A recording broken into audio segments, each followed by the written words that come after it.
역대하 25장 14절부터 28절 말씀 마음을 집중하시고 함께 읽어보십니다.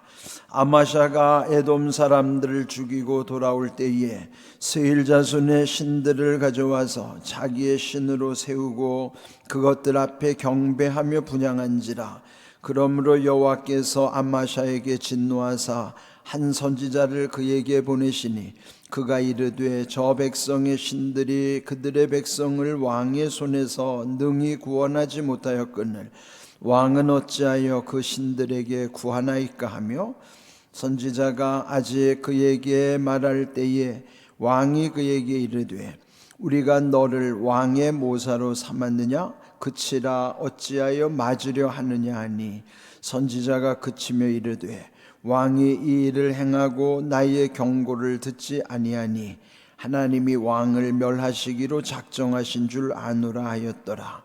유다 왕 아마샤가 상의하고 예후의 손자 요아스의 아들 이스라엘 왕 요아스에게 사신을 보내어 이르되 오라 서로 대면하자 한지라. 이스라엘 왕 요아스가 유다 왕 아마샤에게 사람을 보내어 이르되 레바논 가시나무가 레바논 백향목에게 전가를 보내어 이르기를 네 딸을 내 아들에게 주어 아내로 삼게 하라 하였더니, 레바논 들짐승이 지나가다가 그 가시나무를 질빨받느니라. 네가 에돔 사람들을 쳤다고 네 마음이 교만하여 자긍하는도다. 네 궁에나 있으라 어찌하여 화를 자초하여 너와 유다가 함께 망하고자 하느냐 하나, 아마샤가 듣지 아니하였으니 이는 하나님께로 말미암은 것이라. 그들이 에돔 신들에게 구하였으므로 그 대적의 손에 넘기려 하심이더라. 이스라엘 왕 요아스가 올라와서 유다 왕 아마샤와 더불어 유다의 베스메스에서 대면하였더니, 유다가 이스라엘 앞에서 패하여 각기 장막으로 도망한지라. 이스라엘 왕 요아스가 베스메스에서 요아스의 손자 요아스의 아들 유다 왕 아마샤를 사로잡고 예루살렘에 이르러 예루살렘 성벽을 에브라임 문에서부터 성 모퉁이 문까지 400규빗을 헐고, 또 하나님의 전 안에서 오벳에돔이 지키는 모든 금은과 그릇과 왕궁의 재물을 빼앗고, 또 사람들을 볼모로 잡아가지고 사마리아로 돌아갔더라. 이스라엘 왕 요아하스의 아들 요아스가 죽은 후에도 유다 왕 요아스의 아들 아마샤가 15년간 생존하였더라. 아마샤의 이외의 처음부터 끝까지의 행적은 유다와 이스라엘 열왕기에 기록되지 아니하였느냐? 아마샤가 돌아가서 여호와를 버린 후로부터 예루살렘에서 무리가 그를 반역하였으므로 그가 라기스로 도망하였더니, 반역한 무리가 사람을 라기스로 따라보내어 그를 거기서 죽이게 하고 그의 시체를 말에 실어다가 그의 조상들과 함께 유다 성읍에 장사하였더라. 아멘. 새벽에 잠이 덜 깬 상태에서 말씀을 묵상하면 잘 이해가 안 될 거예요. 그렇지만은 여기 오늘 본문에서 한 인물만 따라가면 됩니다. 여기 아마샤라고 하는 남유다의 9번째 왕. 그런데 여기 이 아마샤는 우리가 지난 시간에 본 것처럼 이제 그 에돔과의 전투에서 하나님이 도와주셔서 큰 승리를 얻고 전리품도 취해서 이제 돌아왔죠. 네, 그런데 이제 그 이후가 문제가 된 거예요. 여기 14절을 보면은 아마샤가 에돔 사람들을 죽이고 돌아올 때에 세일 자손의 신들을 가져와서 자기의 신으로 세우고 그것들 앞에 경배하며 분향한지라. 전리품 중에서 에돔의 우상을 가지고 와서 자기가 섬기는 거예요. 물론 하나님을 섬기는 것인데 또 우상을 섬기는 일이, 그러면 이것이 이제 혼합 종교 현상이죠. 그렇다고 해서 하나님을 섬기지 않는 것이 아니고 하나님도 섬기고 우상도 섬기는 거예요. 하나님만 섬겨야 하는데 우상도 섬기는 일이에요. 오늘 이것은 세상을 살아갈 때 내 안에 있는 하나님 같이 여기는 모든 우상 딴지들이 우리 속에도 있어요. 우리가 하나님을 섬기는 데 있어서 정말 하나님만 섬기는가, 하나님도 섬기는가, 이 차이입니다. 그게 하나님만과 하나님도라는 게 글자 한자 차이인 것 같지만 하늘과 땅 차이입니다. 하나님은 우리에게 하나님만 섬기기를 원하시는데 우리 안에는 하나님도 섬기는 현상들이 있어요. 우리가 의지하는 게 사실은 돈이라는 것이 우리에게는 큰 우상단지예요. 예? 우리가 은근히 돈을 섬기잖아요. 돈에 매여 있고 돈에 집착하잖아요. 그 집착하는 게 우상이라고요. 그러면은 하나님도 섬기고 돈도 거기 집착하여 빠져 있으면 우리는 돈의 신이라는 돈의 우상에도 빠져 있다고 말이죠. 그러니까 오늘 이 현상은 우리에게도 나타나는 현상이고 우리도 자유롭지 못하는 일이에요. 예? 교회를 다닌다고 다 하나님만 섬기는 게 아닙니다. 오늘날 이 교회 안에도 이런 혼합 종교적 현상들, 하나님도 섬기고 우상도 섬기는 일들이 우리 안에 나타나는 경향이 있단 말이죠. 그런데 여기에 결국은 이 우상에게 경배하고 분향하면서 나타나는 게 뭘까요? 그러면은 하나님을 조금씩 잊어가면서 그러면은 이제 착각하는 현상이 나타납니다. 그 에돔의 신들이 왜 매력적으로 보였을까? 우리 이제 좀 자기가 착각할 때가 있어요. 그럴 때 뭐냐면은 똑같은 것 같은데도 남의 떡이 더 커 보이는 현상들. 네? 내 부모가 소중한데 남의 부모가 더 잘나 보이는 일들. 내 식구가 소중한데 남들에게는 잘하면서 내 식구들한테는 함부로 대하는 현상들. 근데 이런 모든 것이 착각하는 현상들이에요. 그런데 이 지금 아마시아가 하나님이 은혜 주셔서 에돔을 이기고 왔으면서도 에돔의 우상 딴지에 빠져가지고 하나님을 잊어버리는 현상. 그때 또 여기 하나님은 그 일로 인하여 아마시아에게 진노하셨다. 하나님이 가장 싫어하시는 것이 우상 숭배잖아요. 그런데 하나님이 진노하셔서 그나마 한 선지자를 이 왕에게 보냈습니다. 그러면서 책망하는 것이죠. 거기에 그 에돔에서 이겼음에도 불구하고 그가 말하기를 저 백성의 신들이 자기 백성을 그 왕의 당신이 이기게 했는데 당신을 통해서 하나님이 이기게 하셨는데 능히 자기 백성도 구원하지 못한 그 신이거늘 왕은 어찌하여 그 우상 에돔도 지켜주지 못한 그 에돔의 신에게 기도합니까? 구합니까? 책망을 한 겁니다. 그러면 그게 정당한 책망이면 빨리 돌이켜 깨달아 회개해야 할 터인데도 오히려 16절 선지자가 아직 말이 다 끝나지도 않았을 때 이 아마샤 왕이 선지자에게 오히려 말하기를 우리가 너를 왕의 모사로 삼았느냐? 그치라 어찌하여 맞으려 하느냐? 그러니까 너 맞기 전에 입 닥치라는 거예요. 얻어 터지기 전에 입 닥치라는 거죠. 하나님이 보내신 선지자에게 오히려 엄포를 놓는 거예요. 얻어 터지기 전에 입 닥쳐라 그러는 거예요. 근데 오늘 제목을 저는 여기서 정했어요. 어찌 맞으려 하느냐. 자기가 하는 말이지만 어찌하여 맞으려냐, 얻어 맞으려고 하느냐. 자기가 지금 선지자에게 엄포를 놓는 말이지만 실제로는 자기가 하나님한테 얻어 터질 일이에요. 이게 이럴 때를 뭐라 그래요? 사도난말한다고 그러는 거예요. 너가 지금 얻어 터질 지경인데 오히려 자기가 선지자한테 너 얻어 터지기 전에 입 닥쳐 이런 말을 하는 거예요. 한번 입장을 바꿔놓고 생각해보세요. 얼마나 어리석은 모습인가. 우리도 이럴 때 있어요. 내가 지금 잘못 가서 깨닫지 못하면은 나에게 바른 말을 해주는 사람을 오히려 책망하거나 그랑 맞설려고 하는 거예요. 그러나 정작 자기에게로 하나님의 진노가 향하고 있다고 하는 두려움을 모르게 되는 것이죠.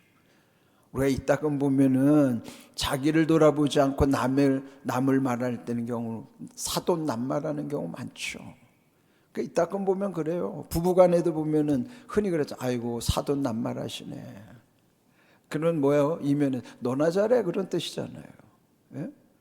그러니까 우리가 다 보면은 되게 이 정신적 관계로 놓고 보면 다 사돈 관계예요. 다 부부도 정신적 사돈 관계로 살고 다 좋은 말 우리가 듣기 싫은 말을 하면은 되게 사돈남말한다 그러잖아요. 그런데 정말 들어야 할 말을 들을 줄 아는 사람이 지혜로운 사람이라 말이에요. 그런데 여기 지금 아마시아는 우상에 빠져 있으니까 하나님의 진노의 말씀이 들리지가 않고 오히려 그 말을 전해주는 선지자를 또 책망하는 이 어리석음에 빠져 있는 것이죠. 이 오늘 제목 어찌하여 맞으려 하느냐.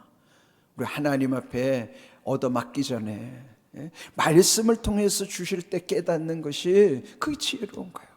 그리고 새벽마다 왜 말씀을 사랑하면 그 말씀 속에서 깨닫게 하시기 위함이에요. 그리고 우리가 하루에 이렇게 날마다 말씀을 통해서 나를 돌아보고 깨닫게 하시면 그 깨달음으로써 하나님의 진노를 미리 막을 수 있다면 얼마나 좋은 일이에요. 그게 은혜죠. 그런데 이 지금 아마시아는 전혀 들을 귀가 없는 것입니다. 그래서 결국 그 다음에 말해보면은 결국 왕이 이 일을 듣지 아니하였으므로 나의 경고를 듣지 아니하였으므로 하나님께서는 왕을 멸하시기로 작정하신 줄 아노라. 그러니까 마지막 경고, 이제는 하나님이 당신을 멸할 것이다, 죽인다는 거예요. 심판하시겠노라고 이제 말하고 간 거죠. 네, 그러면 자, 우상 숭배하는 사람의 특징, 하나님을 떠난 사람의 특징은 뭐냐면은 어리석으면서도 자기를 지혜롭게 여기는 거예요. 자기를 대단하게 여기는 거예요. 이미 그는 에돔과 이겼잖아요. 그런데 여기 17절에 보면은 이번에는 또 이 아마샤가 예후의 손자 요아스의 아들 이스라엘 왕, 북왕국 이스라엘 그 당시 왕이 요아스 왕인데 사신을 보내서 서로 대면하자. 오라 서로 대면하자. 이게 서로 대면하자는 게 얼굴을 맞대고 얘기하자는 뜻이 아니라 여기에 원어의 의미는 한번 붙어보자 이 말이야. 맞짱 뜨자. 이게 뭐예요?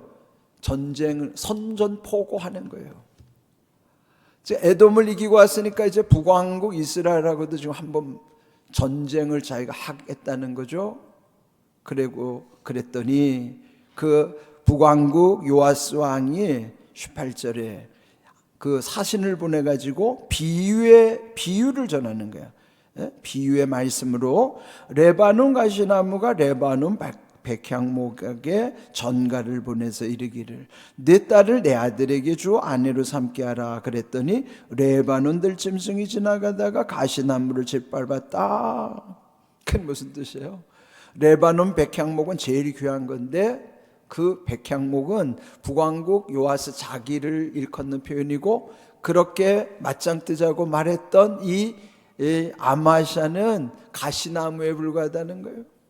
그런데 감히 상대할 수 없는 것이 우리 같이 네 딸을 나한테 줘가지고 우리가 사돈을 맺자 하는데 결론은 그 들짐승이 지나가다가 그 가시나무를 짓밟았다. 그리고 아주 모멸감을 주는 거죠.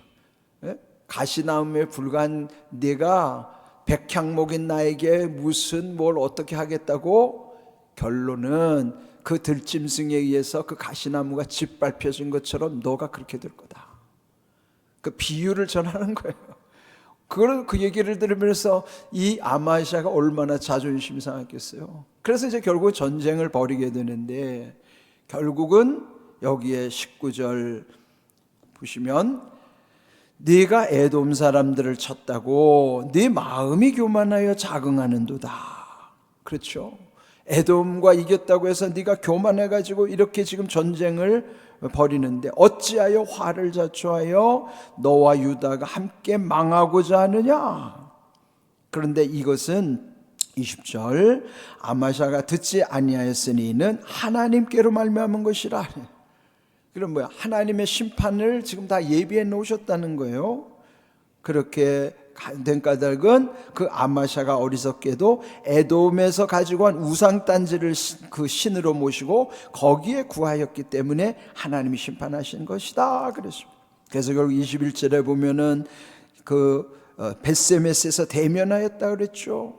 거기서 이제 전쟁을 벌이는데 22절 결국은 패하여 도망하게 되었고 24절에 보면은 하나님의 전 안에 있는 모든 금은 그릇 왕궁의 재물도 빼앗기고 또 사람들이 볼모로 잡혀가고 갔더라 그러는 거예요. 결국은 그 전쟁도 무참하게 패하게 된 것입니다.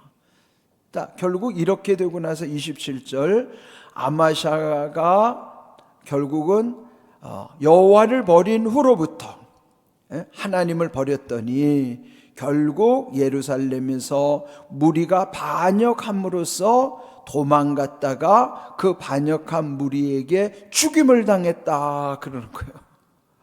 얼마나 비참합니까?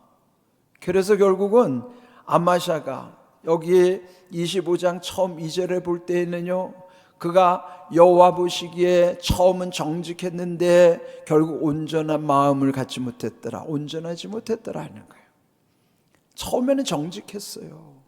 그런데 끝은 결국 온전치 못해서 그도 공든탑이 무너졌더라 그러는 거예요. 대체로 우리 인생이 이렇게 무너지는 경향이 많죠. 근데 이 원인이 이 아마샤가 그리했듯이 결국은 이 원인이 뭘까요? 하나님을 떠나는 일로부터 우상 숭배에 빠져들어가는 것이 결국 그렇게 되는 거예요.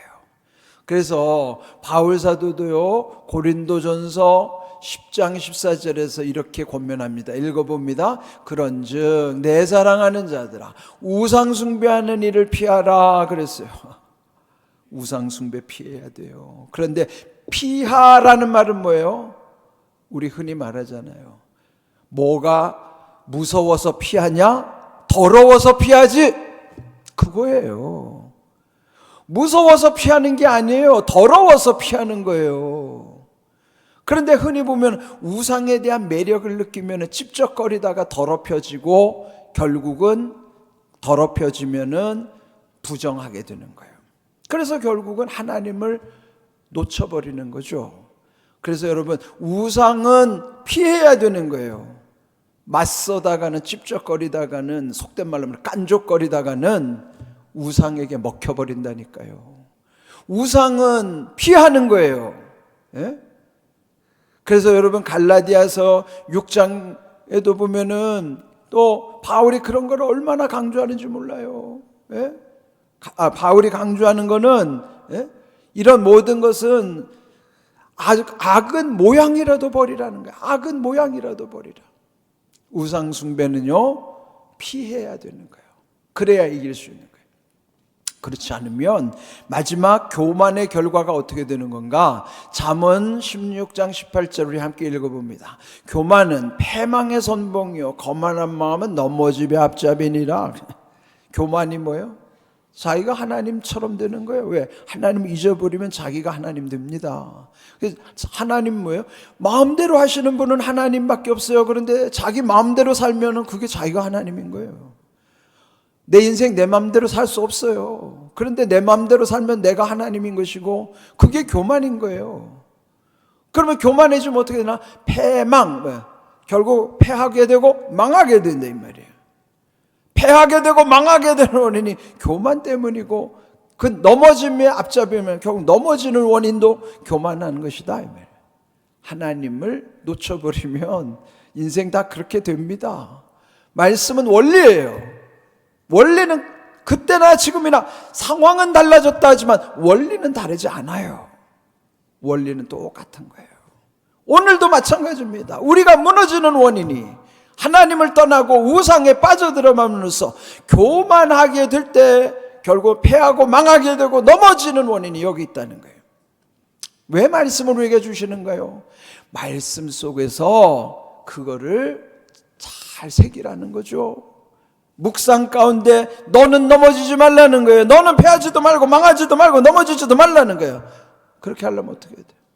하나님 붙잡고 살면 돼요. 네? 하나님의 은혜 안에 살면은, 하나님 앞에 늘 감사하는 믿음으로 살면, 우리가 이런 이 아마샤처럼 어리석은 인생 되지 아니하고 이전보다도 이후에 주시는 은혜와 복이 더 크다는 사실을 알게 되면은 늘 감사함으로 살다가 이 땅에서보다도 천국에서 더 큰 영광이 우리 앞에 놓여 있다는 것. 그래서 오늘 우리는 세상을 이길 수가 있는 것이에요. 이런 귀한 은혜 안에 여러분 날마다 새 힘을 얻고 소망 가운데서 모든 일을 담대히 이루어갈 수 있기를 주님의 이름으로 축복합니다. 아멘.